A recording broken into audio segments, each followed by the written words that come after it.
So English improve చేసుకోవాలనుకుంటే ఈ course ఉందమ్మా. You can look at this course and join if you want.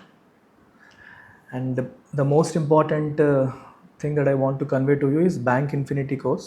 ఇది full fledged bank programme. 12,000 రూపీస్కి మీకు EMI option కూడా ఇస్తున్నాను. And bank offline classes start అవుతున్నాయి from 1st May. 1st May నుంచి వైజాగ్లో ఆఫ్లైన్ క్లాసెస్ స్టార్ట్ అవుతున్నాయి. ఎవరైనా ఫుల్ ఫ్లెడ్జ్డ్గా ఆఫ్లైన్కి వచ్చేసి ప్రిపేర్ అవ్వాలనుకుంటే you can come for this, you can join this. So ఇందులో daily prelims classes, daily mains క్లాసులు, test explanations, free online access. అంటే ఈ బ్యాంక్ ఇన్ఫినిటీ మీకు ఫ్రీగా వస్తుంది if you are taking offline. Already Bank Infinity online తీసుకున్న వాళ్ళు ఆఫ్లైన్కి షిఫ్ట్ అవ్వాలన్నా షిఫ్ట్ అయిపోవచ్చు. We will provide you that opportunity. 20,000 రూపాయల ఫీజు, 5,000 పర్ మంత్ ఈఎంఐతో మీకు ఇది ప్రొవైడ్ చేస్తున్నాము. It comes with lifetime valid, అంటే జాబ్ వచ్చేంత వరకు మీకు యాక్సెస్ ఉంటుంది. ఓన్లీ మెయిన్స్ కావాలనుకునే వాళ్ళు can go for Saphalya program. 9,000కి ఈఎంఐ ఆప్షన్ కూడా ఇస్తున్నాను. Make use of this. So ఇవాళ ఎడిటోరియల్ వొకాబులరీలో ఫస్ట్ వర్డ్ స్నబ్. స్నబ్ అంటే మీనింగ్ ఏంటమ్మా? A deliberate insult or act of ignoring someone. అంటే కావాలనే ఒకరిని ఇగ్నోర్ చేయడము, ఓకే, కావాలనే ఒకరిని ఇన్సల్ట్ చేయడము, తెలిసి కూడా వాళ్ళని మొహం చూసి కూడా పట్టించుకోకపోవడం, లేదా కావాలనే వాళ్ళని ఇగ్నోర్ చేయడము, గుర్తించాల్సిన గుర్తించకపోవడం, రికగ్నైజ్ చేయకపోవడం, ఎక్నాలెడ్జ్ చేయకపోవడం, దాన్ని మనం స్నబ్ అని చెప్పేసి అంటాం. We call it snub. I hope this is clear, which means to reject, ignore or show disrespect to someone deliberately. మరి సినోనిమ్స్ ఏంటి? రిబఫ్ అంటే అబ్రప్ట్గా రిజెక్ట్ చేయడము. ఆస్ట్రసిజం, ఆస్ట్రసైజ్ చేయడం అంటే అర్థం ఏంటమ్మా? What is the meaning of ostracise? అంటే దూరం పెట్టడం. ఏలియనేట్, ఆస్ట్రసైజ్ అంటే మీనింగ్ ఏంటి? దూరం పెట్టడం. మనలో వీడు మనవాడు కాదు అన్నట్టుగా వాళ్ళని దూరం పెట్టడాన్ని మనం ఆస్ట్రసైజ్ అంటాము. ఎక్స్క్లూజన్, డిస్డైన్. డిస్డైన్ అంటే అసలు కంటెంప్చుయస్ డిస్రిగార్డ్, పట్టించుకోకూడదు, నువ్వు ఎవడరా అని వాడికి గౌరవం, ఇవ్వాల్సిన గౌరవం ఇవ్వకుండా తక్కువ చేసి చూడడాన్ని మనం డిస్రిగార్డ్ చేయడం, పట్టించుకోకపోవడాన్ని డిస్డైన్ అంటాం. సో యాంటనిమ్స్ తీసుకుంటే రికగ్నిషన్ అంటే గుర్తించడం. ఆపోజిట్ ఇంకోటి ఎక్నాలెడ్జ్మెంట్, యాక్సెప్ట్ చేయడం, వాళ్ళని యాక్సెప్ట్ చేయడము. ఎండోర్స్మెంట్ అంటే అప్రూవ్, అంటే వాళ్ళు చేసిన పనిని అప్రూవ్ చేయడము. అప్రూవ్ చేయడం అంటే ఎస్ మీరు చేస్తుంది కరెక్టే అన్నట్టుగా సపోర్ట్ చేయడం. That is called endorsing. దాన్ని ఎండోర్స్ చేయడం అని చెప్పేసి అంటాం. So the leader's decision to avoid meeting his counterpart was seen as a diplomatic snub.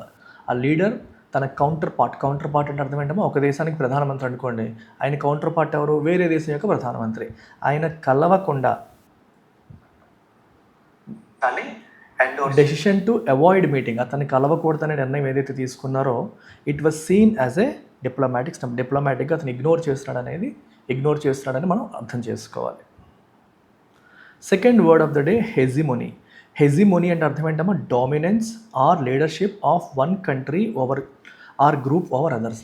హెజిమోనీ అంటే సింపుల్గా ఆధిపత్యం, డామినెన్స్ అంటాం.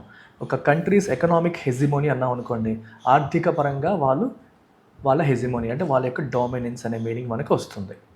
ఓకే. సినోనిమ్స్ సుప్రీమసీ అంటే హయ్యెస్ట్ అథారిటీ అని అర్థము.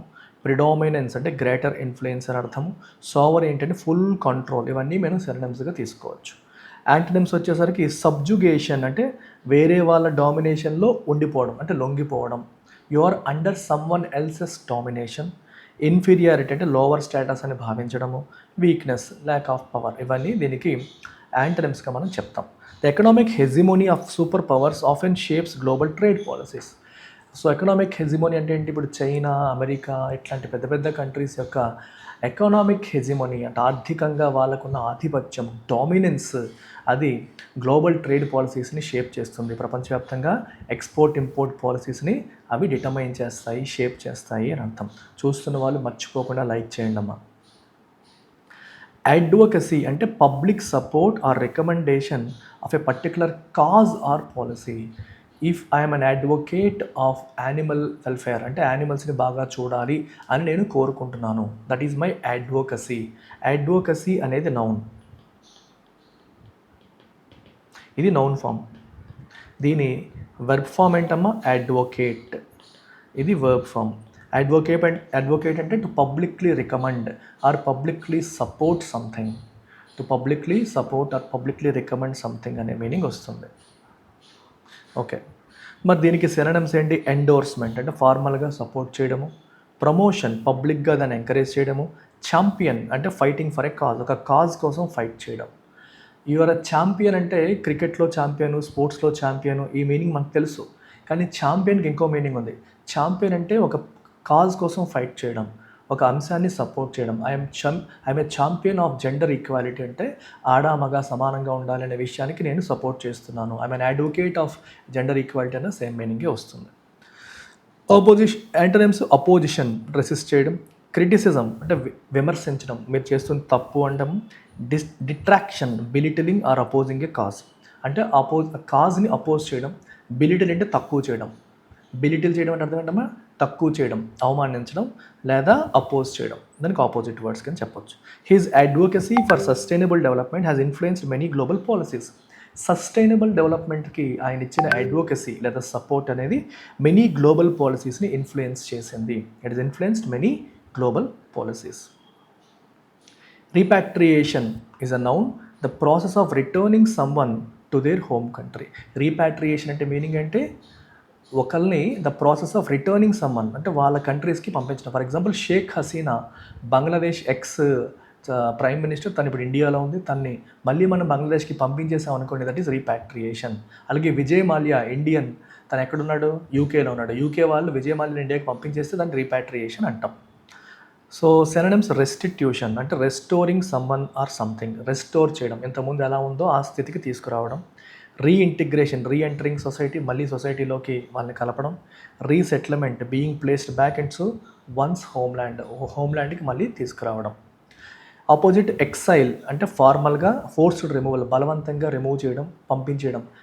హీ హాజ్ బీన్ ఎక్సైల్డ్ అంటే అర్థం ఏంటి, బ్యానిష్డ్. డిపోర్టేషన్, బలవంతంగా పంపించడం. బ్యానిష్మెంట్, 3 పదాలు వస్తాయి. బ్యానిష్ అన్న, డిపోర్ట్ అన్న, ఎక్సైల్ అన్న మనకి సేమ్ మీనింగే ఇక్కడ వస్తుంది. Okay, we get same meaning there. The government is working on the repatriation of its citizens standard abroad. So విదేశాల్లో చిక్కుకుపోయిన సిటిజన్స్ని మళ్ళీ మన దేశానికి రప్పించడానికి ప్రభుత్వం వర్క్ చేస్తోంది, ప్రయత్నం చేస్తోంది అని దీని యొక్క meaning. Next word controversy. Controversy అంటే dispute or debate involving opposing views. వివాదాస్పదం అంటాం, అంటే వాళ్ళొక మాట మందొక మాట, ఇద్దరు ఒక మాట మీద ఉంటే గొడవ లేదు, చెరో మాట మీద ఉంటే అది కాంట్రవర్సీ అవుతుంది. So synonyms disputation, argumentative debate అని అర్థం, డిస్ప్యూట్ అని. పాలెమిక్ అంటే strongly critical dispute, it is of polemic nature. ఈ మధ్య రీసెంట్గా మీరు టోన్ ఆఫ్ ద అదర్ క్వశ్చన్స్లో ఆదర్ టోన్ ఎలా ఉందంటే పాలెమిక్ అంటున్నాం. పాలెమిక్ అంటే ఏంటమ్మా, స్ట్రాంగ్లీ క్రిటికల్, స్ట్రాంగ్గా క్రిటిసైజ్ చేస్తూ క్రిటికల్గా మాట్లాడుతున్నట్టు. డిస్కార్డ్ అంటే ల్యాక్ ఆఫ్ అగ్రిమెంట్, కన్కార్డ్ అంటే అగ్రిమెంట్, డిస్కార్డ్ అంటే ల్యాక్ ఆఫ్ అగ్రిమెంట్ అని చెప్తాం. యాంటోనిమ్స్ కన్సెన్సస్ అంటే జనరల్ అగ్రిమెంట్, హార్మోనీ అంటే peaceful agreement, accord mutual understanding. ఇవన్నీ కూడా దానికి అంటే కాంట్రవర్సీ లేదు, వివాదం లేదు, ఇద్దరం ఒకే మాట మీద ఉన్నాము, ఏకాభిప్రాయం ఉంది, హార్మోనీ ఉంది, అకార్డ్ అంటే మ్యూచువల్ అండర్స్టాండింగ్ ఉంది, కన్కార్డ్ కూడా చెప్పొచ్చు. ఇవన్నీ antonyms. The ministers remarks sparked A controversy over national security policies. ఆయన రిమార్క్స్ అనేవి కాంట్రవర్సీని క్రియేట్ చేశాయి. స్పార్క్ అంటే క్రియేట్ చేయడం అనమాట, అవి రగిల్చాయి అంటాం కదా, అలాగా నేషనల్ సెక్యూరిటీ పాలసీస్ విషయంలో ఒక కాంట్రవర్సీని రగిల్చాయి ఆయన చెప్తున్న మాటలు. నెక్స్ట్ వర్డ్ వచ్చేసి అండర్ టోన్. అండర్ టోన్ అంటే hidden or subtle meaning in speech or writing. అంటే మనం రాసే విధానంలో, చెప్పే విధానంలో వెనకాలన్న సటిల్ మీనింగ్ అంటే బయటికి క్లియర్గా కనిపించకపోయినప్పటికీ దాగి ఉన్న మీనింగ్ని మనం ఏమంటాం, అండర్ టోన్ అని చెప్పేసి అంటాం. So synonyms nuance, subtle difference in meaning, implication, suggested meaning, subtext, underlying theme. బయటికి కనిపించదు కానీ అండర్లయింగ్ థీమ్ అది, అలాంటి దాన్ని మనం సబ్ టెక్స్ట్ అంటాం. ఇంప్లికేషన్ అంటే సజెస్టెడ్ మీనింగ్, అంటే నువ్వు బయటికి ఓపెన్గా చెప్పకపోయినప్పటికీ what do you employ from that, దాని నుంచి ఏం చెప్పాలనుకుంటున్నావు, ఏం ఎంప్లాయ్ చేస్తున్నావు. Hussain, congratulations Hussain. Share your photo and details with me, నాకు వాట్సాప్లో షేర్ చేయండి. Antonyms explicitness, transparency, over tone అంటే ఓపెన్గా నీ ఫీలింగ్ని ఎక్స్ప్రెస్ చేయడాన్ని ఓవర్ టోన్ అంటాము. ట్రాన్స్పరెన్సీ అంటే క్లారిటీ, ఓకే. ఎక్స్ప్లిసిట్నెస్ అంటే డైరెక్ట్నెస్ అని అర్థం.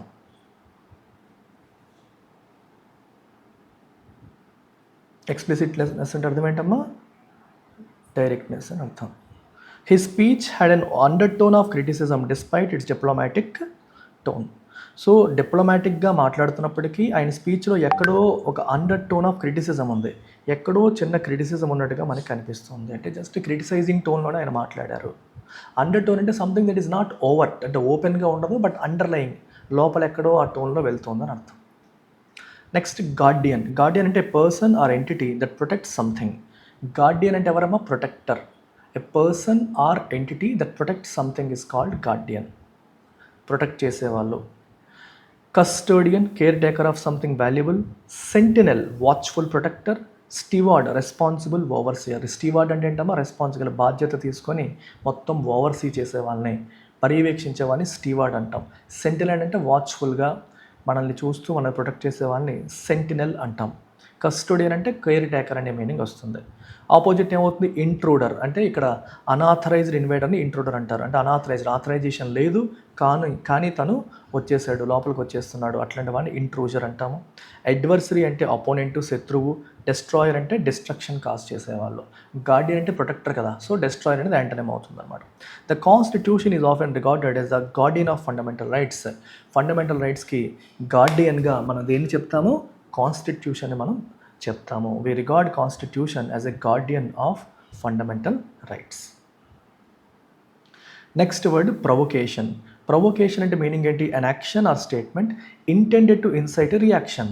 అంటే మీలో రియాక్షన్ని రప్పించేలాగా, మిమ్మల్ని కెలికి మీలో రియాక్షన్ వచ్చేలా చేసేదాన్నే మనం ప్రొవొకేషన్ అంటాం. An action or statement intended to incite reaction. A deliberate act that causes anger, irritation or conflict. Deliberate అంటే కావాలని చేసే ఒక action that causes anger, irritation or conflict. Anger, irritation, కాన్ఫ్లిక్ట్ని కాజ్ చేసేదాన్ని మనం ప్రొవొకేషన్ అంటాం. సో సినోనిమ్స్: ఇన్సైట్మెంట్ అంటే encouragement to react strongly, instigation deliberate provocation, agitation stirring up unrest. Incitement అంటే అర్థం ఏంటమ్మా? బాగా స్ట్రాంగ్గా రియాక్ట్ అవ్వమని ఎంకరేజ్ చేయడం ఇన్సైట్మెంట్. ఇన్స్టిగేషన్ అంటే డెలిబరేట్గా ప్రొవోక్ చేయడం, అంటే కావాలని రెచ్చగొట్టేలాగా మాట్లాడడం. యాజిటేషన్ అంటే అన్రెస్ట్, అంటే మొత్తం నిరసన వ్యక్తపరిచేలాగా, జనాల్లో ఒక రకమైన నిరసన వ్యక్తపరిచేలాగా చేయడం యాజిటేషన్. యాంటనిమ్స్: పాసిఫికేషన్ అంటే కూల్ డౌన్ చేయడం, మోడరేట్ చేయడం, కూల్ డౌన్ చేయడం. Conciliation again efforts to make peace, అంటే అన్ఫ్రెండ్లీ నుంచి ఫ్రెండ్లీ రిలేషన్స్ వైపు ఎస్టాబ్లిష్ చేయడం. రిస్ట్రైంట్ అంటే కోపాన్ని, వాటిని అణుచుకోవడం, తగ్గించుకోవడం. ఇవి యాంటనిమ్స్గా మనం చెప్పొచ్చు. The military's actions were seen as a provocation leading to increase tension. Military చేస్తున్న పనులు ఎలా ఉన్నాయంటే రెచ్చగొట్టేలాగా ఉన్నాయి, ప్రొవోక్ చేసేలాగా ఉన్నాయి. So leading to increased tensions, దానివల్ల టెన్షన్స్ ఇంక్రీజ్ అయ్యే పరిస్థితి మనకి వచ్చింది. రైట్. డిప్లొమాటిక్ అంటే related to managing international relations tactfully, అంటే దౌత్యం అంటాం. స్కిల్ఫుల్గా, తెలివితేటలతో ఇంటర్నేషనల్ రిలేషన్స్ని మెయింటైన్ చేయడం. అంటే మనం రిలేషన్స్ చెడగొట్టుకోకుండా, పాడు చేసుకోకుండా, ఎవరితోని ఏం చేసుకోకుండా ఈ రిలేషన్స్ బిల్డ్ చేసేలాగా ఆలోచన విధానంతో వెళ్ళడం అన్నమాట డిప్లొమసీ అంటే. సినోనిమ్స్: టాక్ట్ఫుల్ అంటే చాలా స్కిల్, ఏదైనా విషయాన్ని డీల్ చేసేటప్పుడు స్కిల్ఫుల్గా ఉండడం. ప్రుడెంట్ అంటే కేర్ఫుల్గా ఉండడం. స్వేవ్ అంటే చార్మింగ్, పర్సువేజివ్. ఈజ్ ఎ స్వేవ్ మ్యాన్ అంటే మనల్ని కన్విన్స్ చేసేలాగా, చార్మింగ్గా, అట్రాక్టివ్గా ఉండడాన్ని మనం స్వేవ్ అంటాం. యాంటనిమ్స్: బ్లంట్ అంటే too direct, undiplomatic, insensitive, tactless, lacking social awareness. If you are tactless, ఎక్కడ ఎలా మాట్లాడాలో తెలియదు అంటాం కదా. అన్డిప్లొమాటిక్ అంటే ఏం మాట్లాడితే ఏమవుతుందనేది పట్టించుకోకుండా మాట్లాడడం. బ్లంట్ అంటే టూ డైరెక్ట్, ఉన్నట్టుగా మొహమ్మద్ చెప్పేయడం. ఉన్నట్టుగా మొహమ్మద్ చెప్పేయడాన్ని లౌక్యమనం, దౌత్యమనం. సో అవి opposite. The ambassador handled the negotiations in a highly diplomatic manner. So ఈ అంబాసిడర్ నెగోషియేషన్ ఎలా హ్యాండిల్ చేశారు? ఇన్ ఏ హైలీ డిప్లొమాటిక్ మేనర్లో, అన్ని రకాలుగా ఆలోచిస్తూ ఆయన ప్రాపర్గా హ్యాండిల్ చేశారు. Constructive: serving a useful purpose or intended to produce positive outcomes. Constructive అంటే నిర్మాణాత్మకమైన, ఉపయోగపడేది, పాజిటివ్గా అర్థం. ఒక యూస్ఫుల్ పర్పస్కి పనికొచ్చేలాగా, పాజిటివ్ అవుట్కమ్స్ని ప్రొడ్యూస్ చేసేలాంటి దాన్ని కన్స్ట్రక్టివ్ అంటాం. సో సినోనిమ్స్: బెనిఫిషియల్ అంటే హెల్ప్ఫుల్ ఫర్ ప్రోగ్రెస్, ప్రాగ్మాటిక్ అంటే practical and effective, productive yielding good results. ఈ మూడు కూడా మనకి సినోనిమ్స్గా మనం చెప్తాం. ఈల్డింగ్ అంటే మంచి రిజల్ట్స్ ఇచ్చేవి, ప్రొడక్టివ్.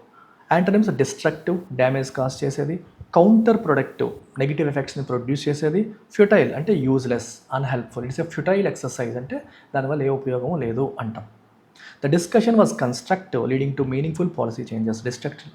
ఆ డిస్కషన్ అనేది కన్స్ట్రక్టివ్ డిస్కషన్, చాలా మంచిగా ఉపయోగపడింది, పాలసీ చేంజెస్కి అది కారణమైంది. So today's idiom of the day, walking on thin ice. Thin ice మీద నడవడం ఎలా ఉంటుంది? చాలా డేంజరస్. ఎందుకంటే ఎప్పుడు ఐస్ కింద కుంగిపోతుందో, మనం వాటర్లోకి వెళ్ళిపోతామన్న భయం మనకు ఉంటుంది కదా. సో డేంజరస్ సినారియో అని చెప్పడానికి ఇది వాడతాం. To be in a risky or dangerous situation very small mistake could have serious consequences. చిన్న తప్పు చేసినా సరే కాన్సిక్వెన్సెస్ చాలా సివియర్గా ఉంటాయనే సిచ్యువేషన్, డేంజరస్ సిచ్యువేషన్ మనం వాకింగ్ ఆన్ థిన్ ఐస్ అంటాం. ఎగ్జాంపుల్ చూడండి, after missing multiple deadlines he knew he was walking on thin ice with his boss. Boss ఇచ్చిన ఎన్నో డెడ్ లైన్స్ మిస్ చేసేసాడు. సో ఇదే లాస్ట్ ఛాన్స్, ఇప్పుడు కూడా అయితే ఉద్యోగమే పోవచ్చు. సో డేంజర్లో ఉన్నాడు. So he's walking on thin ice అని మనం చెప్పచ్చు. Phrasal verb of the day, call off. Call off చేయడం అంటే క్యాన్సిల్ చేసేయడం. To cancel an event, meeting or plan. The marriage has been called off అంటే క్యాన్సిల్ చేసేసారు అని అర్థం అనమాట. Due to bad weather the cricket match was called off. వెదర్ బాగాలేకపోవడం వల్ల క్రికెట్ మ్యాచ్ కాల్ ఆఫ్ చేశారు అంటే క్యాన్సిల్ చేసేసారు. సో కాల్ ఆఫ్ అంటే cancel. Error spotting MCQ of the day, identify the part of the sentence that contains an error. Each of the students have submitted their assignments before the deadline. Each of the students అన్నప్పుడు అది plural కాదు, ప్రతి ఒక్క student అనే meaning వస్తుంది. So దీన్ని మనం సింగులర్గా పరిగణించాలి. సో ఇక్కడ హ్యావ్ రాదు, it should be has. Each of the students has submitted their assignments. ఇక్కడ దేరే వస్తుంది కానీ అక్కడ హ్యాజ్ రావాలి. Each of the students has submitted their assignments before the deadline. Deadline కంటే ముందు అందరూ, ప్రతి ఒక్కరు కూడా వాళ్ళ అసైన్మెంట్స్ని సబ్మిట్ చేశారు. So each of the students అన్నప్పుడు హ్యావ్ కాదు, హ్యాజ్ గుర్తుపెట్టుకోండి. Okay, editorial line by line.